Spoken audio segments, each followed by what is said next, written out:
All right, YouTube, welcome back. So I always talk about, is it the service provider who's not communicating to the customer on what's going on? So would you, hold on, would you say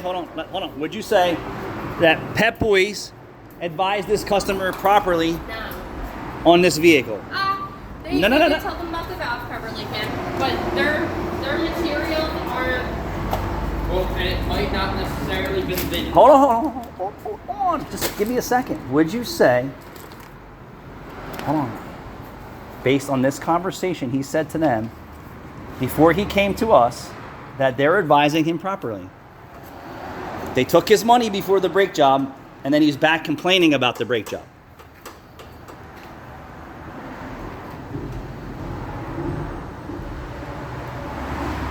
And then the engine was completely low on oil. Rear brakes are squealing when reversing. No, the customer said that.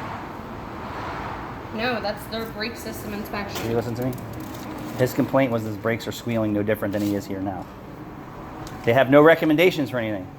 That might not necessarily be a communication issue. That might be them just not sure what they're looking at. They told them the valve cover's leaking. Are you listening to me? If you had a brake job, if a customer had a brake job done here, right? Nothing about how low the oil was or anything like that. Let me just say this.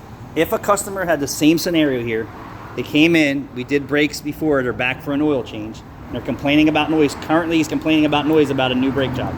That they didn't advise them on how to correct the noise problem. It's not like a little noise problem. As soon as you touch the brakes, you can hear them screaming and wailing. So their job is to advise them on how to stop that, because it's not normal. It shouldn't be happening. That's because it's their brake part. That's my point to you. So they did the brake job. Then he came back saying, hey, change my oil. And I have a noise problem still. And all they do is check that the brakes are good. There's obviously a problem. Hold on. You pull the oil stick out. There's obviously a problem. Yeah. Besides the valve cover leaking, but it's not pissing 2 quarts of fluid on the ground. It's burning oil. And they're just recommending Pennzoil Platinum. Like, he should be aware of his engine burning oil so he could take care of it.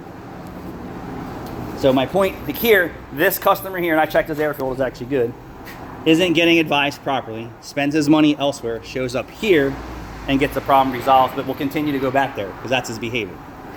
This car over here, my point is it the service provider or is it the customer? No. So this is service provider not communicating to the customer scenario properly. This customer is the service provider providing information properly and not getting the work done. Yes.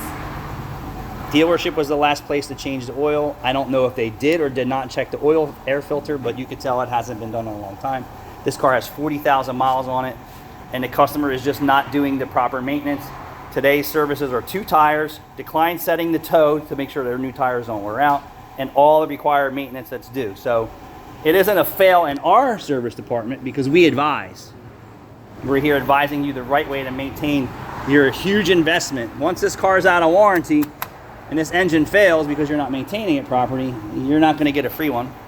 No, it just doesn't have a bumper either. So I warned her on it. I let her know. She said she'll be back to get it done. I understand. So but I was just trying to make a relationship between why we see so many vehicles that are poorly maintained.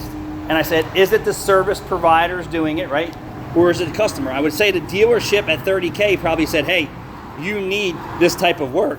Now they need another oil change that's past due. I doubt the dealership told her about a GDI, though. I'm going to say it's both. We're going to say it's both. We're just going to say it's both.